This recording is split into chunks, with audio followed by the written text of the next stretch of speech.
You won't be welcome at our wedding. Your presence would mark the end of our relationship." My oldest son and his future bride affirmed this with solemn nods. My heart sank as I felt their disdain for me. What had I done to deserve such rejection? Hadn't I simply been a typical mother to them? What was wrong with me? Why did they despise me so deeply? Their rejection felt like a wound I couldn't fathom. I couldn't comprehend their animosity towards me. They must truly loathe me to bar me from their special day. But I couldn't pinpoint any wrongdoing on my part. And my husband, too, faced their scorn. I couldn't bring myself to forgive my son. How could he treat me with such disrespect after all I had done for him? I refused to believe he could disregard his mother so callously. I needed to make him understand that his behavior was unacceptable. There would be consequences for disrespecting his mother. My name is Mary, a 55-year-old housewife, and I'm the mother of 2 sons. David, our eldest, now holds a prestigious position in a Tokyo-based company, while Tom, our second son, prefers the quiet life, working diligently at a local manufacturing firm. Once close, the bond between the brothers has frayed over time, with David developing a distaste for Tom. He subjected Tom to public humiliation and bullying, even after my reprimands failed to curb his behavior. Recently, David announced his impending marriage to a colleague from his workplace. She expressed a desire to meet us, prompting me to arrange a dinner. I welcomed this opportunity, seeing it as a chance to bid David farewell. David's aversion to Tom was evident, and Tom himself remarked, "It's probably for the best." The day we had agreed to meet arrived. A reservation had been made in a secluded corner of an upscale restaurant. The unfamiliar surroundings left me a bit flustered, but upon entering, I found David and a robust-looking woman already seated. "Hey, Mom and Dad, you're running late," David quipped. "Apologies, we got a bit turned around. This place is new to us," I replied. "Try not to make a scene," David retorted, though his words stung.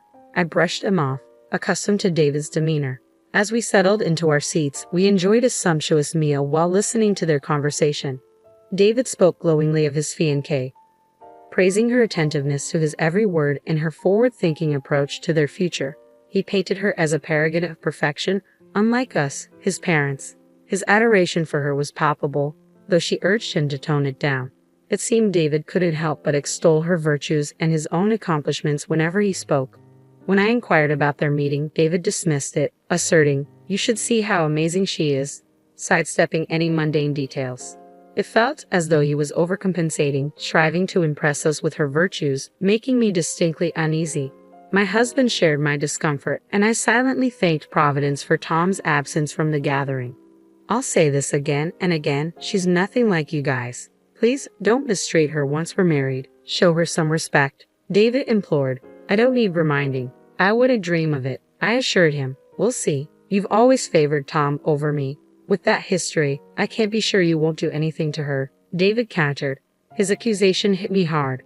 While we had been preoccupied with David's relentless bullying of Tom, David felt sidelined and unloved. Tom had endured David's torment since childhood, and as any parent would, we tried to alleviate his distress. When I pressed David for reasons, his response was simple: because I didn't like Tom. Unable to bridge the gap, the issue remained unresolved. I hadn't realized David perceived our actions as favoritism towards Tom, but I chose not to challenge him, unwilling to escalate the tension. The strained dinner concluded without incident, but it was clear our underlying issues remained unresolved. "Getting up there in age, aren't you?" David remarked casually. "No need to fret, we'll look after you too." David had unilaterally decided that he and his wife would move in with us after their wedding, seemingly with her blessing. She chimed in, "You have another son who won't rely on you forever, right? I'll take care of him." The notion unsettled me deeply. While Tom did reside with us, it was out of genuine care and not entitlement. However, David and his family had moved in without our consent, claiming our space and assuming ownership. "Why don't you tend to the garden, Tom?" David urged. "I have work," Tom replied. "You're unemployed. Get to it," David retorted. "What? You're insufferable," Tom shot back. David's relentless pressure on Tom was escalating. I admired Tom's maturity in handling the situation, but the dynamics were far from simple. David and his family were scheming to oust Tom and us from the house without our knowledge. Late one night, after my husband and Tom had retired to bed, I ventured out for a drink of water, only to find the living room illuminated. "When do you think we'll have this house to ourselves?" she inquired. "Just a bit longer," We need solid plans to avoid any hiccups. Once we rid the place of the others, I want to give it a makeover. It's looking a bit dated. David chuckled in agreement. I was incredulous. I couldn't believe they were contemplating such a move. I immediately alerted my husband and Tom. Delaying action could spell disaster. As we deliberated our next move, Tom stepped forward with a strategy. Mom, I'll handle this. I've got a plan, he assured us. Though Tom's words provided some comfort, his plan called for patience above all else. Yet if Tom's method proved successful, David and his fiancée would be out for good. With that in mind, my husband and I agreed to trust Tom's strategy. Despite the various ongoing issues, life carried on, and David and his fiancée set their wedding date. They opted for a luxurious venue nearby, which surprised us as we had initially thought a countryside setting would suffice. It's a bit steep, but with our earnings, we can manage, David remarked with a smirk that irked me, though I held my tongue. Despite David's continued jabs at Tom, Tom's composed demeanor seemed to weather the storm. When the couple summoned us to discuss the wedding plans, we were met with an outrageous request. Please refrain from attending our wedding. It would jeopardize our relationship, they declared. I was dumbfounded by their words, but managed to compose myself enough to ask David, "Are you sure? Why the sudden change?" "I'm afraid of you both. I don't want you there," David insisted, feeding tears in response to my inquiry. "I'm warning you, our relationship will be over if you show up. Isn't that what you want anyway? Am I not your terrible son?" David pointed accusingly at Tom, leaving Tom speechless. My patience wore thin upon hearing his words. "That's enough, David. You've been tormenting Tom for far too long. Why are you behaving like this? Your siblings, stop treating him so poorly," I interjected, addressing David's bullying. David and his wife turned their gaze towards me as I spoke. "You have no right to criticize me. You've been fooled by Tom's charades and coddled him. You've always favored him," David retorted. "Because you mistreat your younger brother," I countered. "Isn't that just an excuse? You couldn't resist Tom's charm because he's so adorable." "That's not fair," David snapped back. Despite my reassurances that I didn't favor Tom, David refused to listen. Why couldn't he see that his own actions led to this situation? Why wouldn't he even consider it? David is my son, and despite his behavior, I felt a maternal obligation towards him, but that sentiment was fading fast. At that moment, I made the difficult choice to disengage from my son. "Fine then, I will be attending the wedding," I declared, washing my hands of the matter. Tom and my husband exchanged wide-eyed glances, while David and his companion seemed content with my decision. "Are you sure about this? You'll regret it," I cautioned. "No, we won't regret it. The best weddings are those free from distractions," David confidently replied. Their cheers contrasted with the heaviness in our hearts. There was no point attending a wedding where we weren't welcome. Eventually, our family reached the decision to abstain from the ceremony. Without an invitation, we wouldn't have been able to enter anyway. David appeared content throughout, but little did they know the repercussions of their decision. It was almost comical to consider the strategy Tom had devised. The newlyweds managed to navigate the wedding without any hitches, but they continued to reside in our home. Having recently changed jobs to be closer to us, they were busy packing and preparing for the move to their new office. Upon returning home from their first day at the new office, they frantically called for Tom. "Tom, what's happening?" they queried anxiously. When I inquired about the commotion, they relayed the events of the day in brief. During their orientation at the new workplace, they unexpectedly encountered Tom, who wasn't expected to be there. To their astonishment, when their boss spotted Tom, he respectfully bowed and expressed gratitude for Tom's assistance. The couple, previously under the impression that Tom was merely a factory worker, were taken aback by these revelations. Unbeknownst to them, Tom had been diligently toiling away at the factory since he first joined.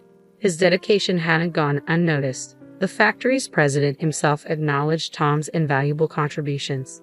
Tom's innovative ideas had become integral to the factory's operations, earning him admiration from his colleagues. Thanks to his efforts, the factory's performance had seen significant improvements. In due course, the factory became a cornerstone for many companies. However, when the president fell ill, Tom's concern for him was palpable. He made it a point to visit the president regularly on his days off. Witnessing Tom's unwavering dedication, the president saw fit to appoint him as his successor. Tom, feeling overwhelmed by the responsibility, initially declined, saying, "I'm not capable of such a role." Yet the president remained resolute. With the encouragement of his peers, Tom eventually assumed the presidency. Under his leadership, the factory's performance soared to even greater heights.